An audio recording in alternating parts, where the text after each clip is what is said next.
வந்தீங்கன்னா பொருளோட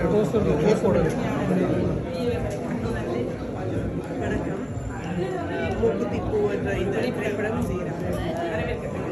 உண்மையில் சொல்லக்கூட நம்ம ஒரு வளர்ச்சியை கண்டிருக்கின்றது. பெரும்பாலும் திரையுலகில் எங்களுடைய படைப்புகள் மிக சிறப்பாக வர வேண்டும். அதற்கான ஒரு வளர்ச்சியாக இந்த படம் இருப்பதை பார்க்கிறார்கள்.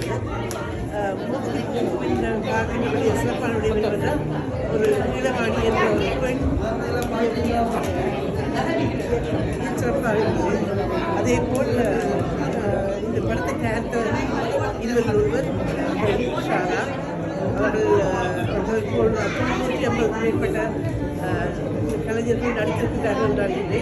எனவே எங்களுடைய கலைகள், எங்களுடைய திரை மொழி என்பது தனியாக இதையோடு சமகாலத்து விடயங்களை எடுத்துச் சொல்வதாக இருக்கிறது. உண்மையில் பல்வேறு சிக்கல்கள், சமூக சிக்கல்கள் இருப்பதை நாங்கள் பார்க்கின்றோம். தாயகத்தில் ஒவ்வொரு உண்மையில் போரால் பாதிக்கப்பட்ட மக்களுடைய அவலங்கள், அது அந்த துன்பங்கள் இருக்கின்ற அதே போல இதை பயன்படுத்தி பலர் செய்கின்ற மாற்றுகள் சொல்லலாம் அந்த கொடுமைகள் சுட்டி காட்டப்பட்டுள்ளன. அந்த இடத்தில் அழகான ஒரு காதல் இங்கே சொல்லியிருக்கிறார். 2 கதைகளை பிணைந்து எடுத்து வந்திருக்கிற இயக்கம் என்பது மிகச்சிறப்பு. அதை பாத்திரங்களை ஏற்றெடுத்து சிறப்பாக நடத்திருக்கிறார்கள்.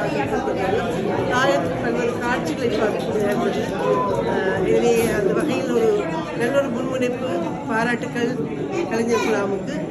இன்னும் ஒரு விடயத்தை அதில் இன்னொரு மகிழ்ச்சியாக இன்னொரு விடயம், போரால் பாதிக்கப்பட்ட பெண்ணுடைய ஒரு அடையாளமாக அந்த பாதிக்கப்பட்ட பெண்ணை காட்டியிருந்தார்கள்.